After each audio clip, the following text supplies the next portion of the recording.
some years ago, Sony made a robot dog called AIBO. Mm-hmm. I remember that. And AIBO, the thing is, if you've never seen an AIBO, what's shocking is how much like a puppy it actually is. It really kind of is very animated, and this is old tech, right? And there was a subculture around AIBO. I mean, there are several iterations of AIBO. And I think they shut AIBO down. I'm not quite sure. Maybe AIBO, I don't know if AIBO is still current. Mm-hmm.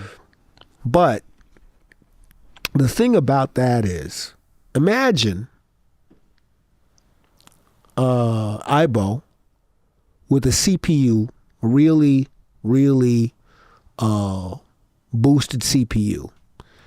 And imagine AIBO if you put a chat bot, like a chat GPT-5, is integrated into AIBO. So you have robot dogs following you around.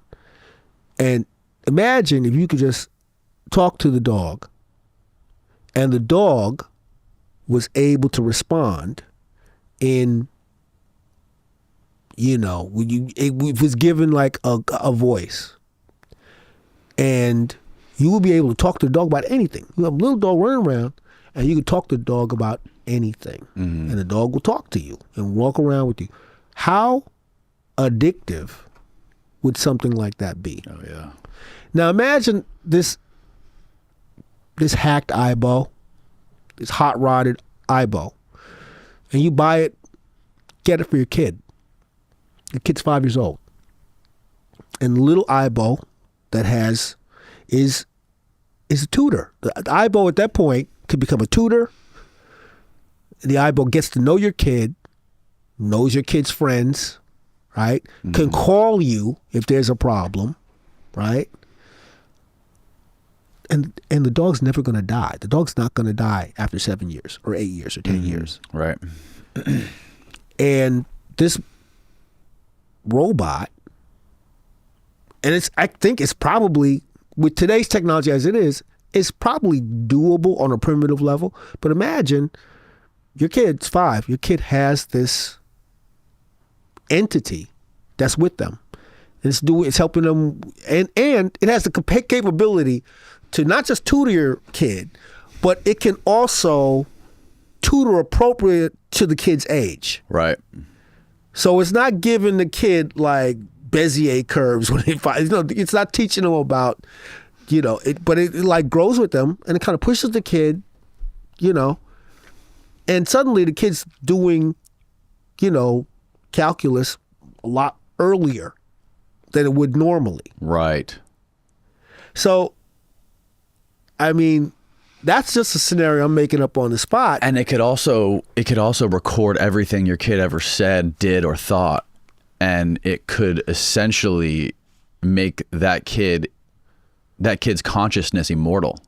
Or it could say, right, exactly. That's there's another part of it is that, okay, so Tommy, you feel you seem down, like, well, blah, blah, blah, this kid's been messing with me. And this AIBO is like giving emotional support. What happened? AIBO goes to brings the dog to Little League, and the kids playing first base or whatever. And afterwards, how did I do? And the dog analyzes how he's playing. Right. And it's kind of micro coaching. Like, yeah, we're talking about a kind of dependency and a kind of relationship that doesn't exist. We're talking about a thing that doesn't exist right now. Right. So, I mean, people that can afford AIBO, they're gonna tower over everyone else and whatever they do. That's another thing too. If you can afford hyper AIBO, right? And honestly, what would you pay for your kid to have a companion, a tutor, someone that looks out for them, it's an early warning system that'll alert you or something? Right. Well, $10K, $20K, and you get lifetime upgrades. They pay $100K to clone their pet. What are they going to pay to give their kid? What, you know what I mean? And this companion gives your kid an absolute competitive advantage. Right. And it It's becomes wild. it's wild to think about. And it's not, that's not like a night. That's not a one of these horrible nightmare scenarios. That's actually, kind of, you could say it's a good thing, but it's weird. It's a weird thing that we don't know Right. what that would mean to an individual, to an individual psychology.